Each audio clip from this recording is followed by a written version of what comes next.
ಎಲ್ಲರಿಗೂ ನಮಸ್ಕಾರ. ಇವತ್ತಿನ ದಿನ ನಾನು ಈ ಅಶ್ವಮೇಧ ಯಾಗದ ಕಥೆಯನ್ನು ಮುಂದುವರಿಸ್ತೀನಿ.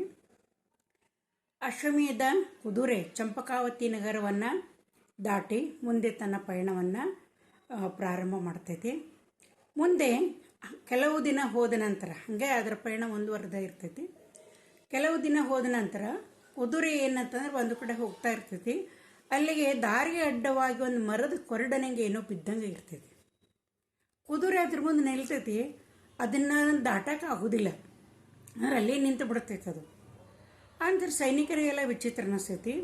ಈ ಕುದುರೆ ನಿಂತು ಬಿಡುತ್ತಲ್ಲ, ಯಾಕಿರ್ಬೋದು ಅಂತಂದೇಳಿ ಕೆಲವೊಬ್ಬರೆಲ್ಲ ಸೈನಿಕರು ಕುದುರೆಯಿಂದ ಕೆಳಗಿಳಿದು ಪರೀಕ್ಷೆ ಮಾಡ್ತಾರೆ. ಪರೀಕ್ಷೆ ಮಾಡಿದಾಗ ಅದೇನು ಅಂತಂದ್ರೆ ಅದು ಒಂದು ಮನುಷ್ಯ ಅಡ್ಡವಾಗಿ ಮಲ್ಕೊಂಡಂಗೆ ಅನ್ನಿಸ್ತೈತಿ. ಮನುಷ್ಯನ ದೇಹ ಅನ್ನಿಸ್ತೈತಿ. ಅವ್ರಿಗೆಲ್ಲ ಆಶ್ಚರ್ಯಕೈತಿ. ಯಾಕಂದ್ರೆ ಆ ದೇಹದ ಮೇಲೆ ಎಷ್ಟೋ ದಪ್ಪನಾಗಿ ಮಣ್ಣಿದ್ದು ರೂಪುಗೊಂಡಿರ್ತೈತಿ, ಮಣ್ಣಿನ ಪದರ ರೂಪುಗೊಂಡಿರ್ತೈತಿ. ಸುತ್ತಲೂ ಕಾಡು ಬಳ್ಳಿಗಳಿದ್ದು ಬೆಳೆದಿರ್ತಾವೆ. ಆ ನಂತರ ಆ ಒಂದು ಕಣ್ಣು ಮುಚ್ಚಿಬಿಟ್ಟಿರ್ತಾರೆ. ಮುಂದೆ ಹಂಗೆ ಅವ್ರು ಪರೀಕ್ಷೆ ಮಾಡ್ತಾರೆ, ಅದು ಮನುಷ್ಯನೇ ಅಂತಂದು ಹೇಳಿ ಅವ್ರಿಗೆ ಅನ್ನಿಸ್ತೈತಿ.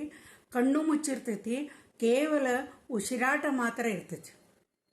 ಹಂಗೆ ಎಷ್ಟೋ ವರ್ಷಗಳವರೆಗೆ ಹಂಗೆ ಮಲ್ಕೊಂಡಂಗೆ ಅನ್ನಿಸ್ತೈತಿ. ಯಾಕಂದ್ರೆ ಸುತ್ತಲಿನ ಎಲ್ಲ ಒಂದು ಪರೀಕ್ಷೆ ಮಾಡ್ತಾರೆ ಅವರು. ಎಷ್ಟೋ ಮೈಮೇಲೂ ಸಹ ಎಷ್ಟೋ ಬಳ್ಳಿಗಳೆಲ್ಲ ಬೆಳೆದು ಬಿಟ್ಟಿರ್ತಾವೆ. ಹೀಗೆಲ್ಲ ಆಗಿ ಕುದುರೆ ಅಲ್ಲೇ ನಿಂತು ಕೂಡಲೇ ಅವ್ರಿಗೇನು ಅನ್ನಿಸ್ತೈತೆ ಅಂದರೆ ಯಾರೋ ಮನುಷ್ಯ ಅಥವಾ ತಪಸ್ವಿ ಈ ರೀತಿ ಮಲ್ಕೊಂಡ್ಬಿಟ್ಟಾರ ಅಂತಂದು ಹೇಳಿ ಅನ್ನಿಸ್ತೈತಿ. ಅವಾಗ ಏನಾಗ್ತೈತಿ ಅಂತಂದ್ರೆ ಆ ಕುದುರೆ ಇದ್ದಕ್ಕಿದ್ದಂಗೆ ತನ್ನ ದಿಕ್ಕನ್ನು ಬದಲಿ ಮಾಡ್ತೈತಿ. ಅಲ್ಲಿಂದ ಸರಿದು ಬಿಡ್ತೈತೆ. ಅದು ಮತ್ತೊಂದು ದಿಕ್ಕಿಗೆ ಹೋಗಕ್ಕೆ ಶುರು ಮಾಡ್ತೈತೆ.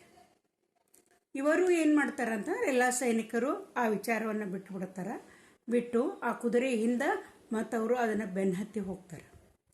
ಹೋದ ಮೇಲೆ ಕೆಲವು ದೂರದ ನಂತರ ಅವ್ರು ಹೋಗ್ತಾರೆ. ಸ್ವಲ್ಪ ದೂರ ಹೋದ ಕೂಡಲೇ ಅಲ್ಲೊಂದು ಹಾಸುಗಲ್ಲು, ಬಂಡೆಗಲ್ಲಿದ್ದದ್ದು ಬಿದ್ದಿರ್ತೈತಿ. ಆ ಬಂಡೆಗಲ್ಲಿನ ಮೇಲೆ ಕುದುರೆ ತನ್ನ ಮುಂಗಾಲನ್ನು ಇಟ್ಟು ಕೂಡಲೇ ಆ ಕುದುರೆಯ ಕಾಲುಗಳು ಅದಕ್ಕೆ ಅಂಟ್ಕೊಂಡು ಬಿಡ್ತಾವೆ. ಆ ಕುದುರೆ ಕಾಲು ತಕ್ಕೊಳಕ್ಕೆ ಬರೋದಿಲ್ಲ. ಕುದುರೆ ಆರ್ತನಾದವನ್ನು ಮಾಡಕ್ಕೆ ಶುರು ಮಾಡ್ತೈತಿ. ಎಲ್ಲರಿಗೂ ಆಶ್ಚರ್ಯಕ್ಕೈತಿ. ಇದು ಹೆಂಗಿದು, ಈ ಬಂಡೆ ಅಂದರೆ ಒಂಥರ ಅಯಸ್ಕಾಯಂತ ಕಬ್ಬಿಣವನ್ನು ಹೆಂಗೆ ಆಕರ್ಷಣೆ ಮಾಡ್ತೈತಲ್ಲ ಹಂಗೆ ಅಂಟ್ಕೊಂಡು ಬಿಟ್ಟಿರ್ತಾವೆ ಕುದುರೆ ಕಾಲುಗಳು. ಸೈನಿಕರೆಲ್ಲರೂ ನೋಡ್ತಾರೆ, ಇದು ಹೆಂಗೆ ಕುದುರೆ ಕಾಲುಗಳನ್ನು ಎತ್ತಾಕೆ ನೋಡ್ತಾರೆ, ಬರುವುದನ್ನ ಇಲ್ಲ. ಕುದುರೆ ಹಂಗೆ ಆರ್ತನಾದವನ್ನು ಮಾಡ್ತಾ ಇರ್ತೈತಿ, ಸಂಕಟ ಪಡ್ತಾ ಇರ್ತೈತಿ ಕುದುರೆ. ಅವಾಗ ಅರ್ಜುನಿಗೂ ಆಶ್ಚರ್ಯಕ್ಕೈತಿ, ಕೃಷ್ಣಗೂ ಕೂಡ ಆಶ್ಚರ್ಯಕ್ಕೈತಿ. ಇದೇನಿದು, ಎಂಥ ವಿಚಿತ್ರ ಐತಿಲ್ಲ ಅಂಥೇಳಿ.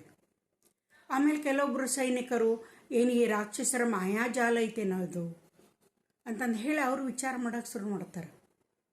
ಆವಾಗ ಕೃಷ್ಣ ಏನು ಹೇಳ್ತಾನಂದ್ರೆ, ಇಲ್ಲಿ ಸುತ್ತಮುತ್ತ ಯಾರ ಊರಿನವರನ್ನು ವಿಚಾರ ಮಾಡ್ರಿ, ಅಥವಾ ಯಾವುದಾದ್ರೂ ಋಷಿಗಳ ಆಶ್ರಮ ಐತೇನ ನೋಡ್ರಿ ಅಂತಂದು ಕೂಡಲೇ ಸೈನಿಕರು ಏನು ಮಾಡ್ತಾರಂದ್ರೆ ಆ ಕುದುರೆ ಮೇಲೆ ಸುತ್ತಮುತ್ತಲಿನ ಒಂದು ಪ್ರದೇಶಕ್ಕೆ ಹೋಗ್ತಾರೆ. ಹೋದಾಗ ಕೆಲವು ಸೈನಿಕರು ಹೊಳ್ಳಿ ಬರ್ತಾರೆ.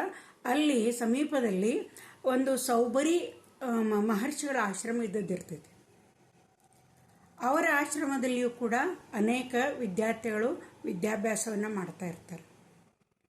ಆಮೇಲೆ ಅವರು ಬಂದು ಸೈನಿಕರು ಹೇಳ್ತಾರೆ, ಹಿಂಗೆ ಇಲ್ಲಿ ಸೌಬರಿ ಅನ್ನುವಂಥ ಮಹರ್ಷಿಗಳ ಆಶ್ರಮ ಐತಿ ಅಂತಂದ ಕೂಡಲೇ ಈ ಕೃಷ್ಣ, ಅರ್ಜುನ, ಉಳಿದಂಥ ಎಲ್ಲ ಸೈನಿಕರನ್ನ ಕರ್ಕೊಂಡು, ಕೆಲವು ಜನ ಸೈನಿಕರನ್ನ ಅಷ್ಟೇ ಕರ್ಕೊಂಡು ಆ ಆಶ್ರಮಕ್ಕೆ ಹೋಗ್ತಾರೆ. ಆಶ್ರಮಕ್ಕೆ ಹೋಗಿ ಅಲ್ಲಿ ಆ ಮಹರ್ಷಿಗಳನ್ನು ಕಂಡು ಎಲ್ಲ ನಮಸ್ಕಾರವನ್ನು ಮಾಡ್ತಾರೆ. ಅವರು ಕೂಡ ಇವರಿಗೆ ಸ್ವಲ್ಪ ಆತಿಥ್ಯವನ್ನು ಮಾಡ್ತಾರೆ ಮಹರ್ಷಿಗಳು. ಆವಾಗ ಕೃಷ್ಣ ಮತ್ತು ಅರ್ಜುನ ಈ ಸಂಗತಿಗಳನ್ನು ಅವ್ರ ಜೊತೆ ಮಾತಾಡ್ತಾರೆ. ಮಹರ್ಷಿಗಳೇ, ನಾವು ಈ ದಾರಿಯೊಳಗೆ ಬರಾಕತ್ತೀವಿ. ಯುಧಿಷ್ಠರನ ಅಶ್ವಮೇಧ ಯಾಗದ ಕುದುರೆಯನ್ನು ನಾವು ತೊಗೊಂಡು ಬರಾಕತ್ತೀವಿ. ದಾರಿಯೊಳಗೂ ಒಂದು ಮರದ ಕೊರಡಿನಂಗೆ ಒಬ್ಬ ಮನುಷ್ಯ ಮಲ್ಕೊಂಡಿದ್ದ.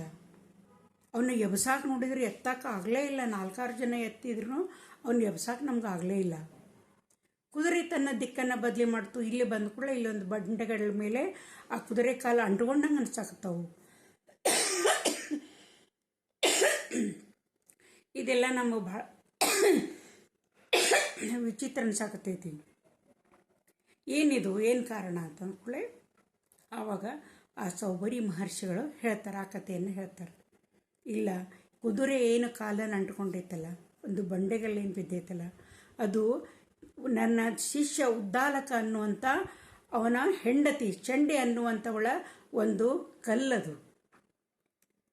ಆನಂತರ ಅವಳಿಗೆ ಶಾಪವನ್ನು ಕೊಟ್ಟದ್ದರಿಂದ ಆಕೆ ಕಲ್ಲು ಆಗಿ ಆಕೆ ಪರಿವರ್ತನೆ ಆಗ್ಯಾಳ. ಅದಕ್ಕೆ ಆ ಕುದುರೆ ಕಾಲುಗಳು ಅದಕ್ಕೆ ಅಂಟುಕೊಂಡವು. ಮತ್ತು ನೀವು ಹಿಂದೆ ಏನು ನೋಡಿದ್ರಲ್ಲ ಒಂದು ಕೊರಡನಂಗ ದೇಹವನ್ನು, ಅದು ನನ್ನ ಶಿಷ್ಯ ಉದ್ದಾಲಕನ ದೇಹ ಅಂದುಕೊಳ್ಳೆ ಅವ್ರಿಗೆಲ್ಲ ಆಶ್ಚರ್ಯಕೈತಿ. ಈ ಕತೆ ನೀವು ಭಾಳ ಮಂದಿ ಕೇಳಿರ್ಬೋದು ಈ ಚಂಡಿಯ ಕಥೆಯನ್ನು. ಆದರೂ ನಾವು ಸ್ವಲ್ಪ ಸಂಕ್ಷಿಪ್ತವಾಗಿ ಮುಂದಿನ ಕಥೆಯೊಳಗೆ ನಾನು ಹೇಳ್ತೀನಿ.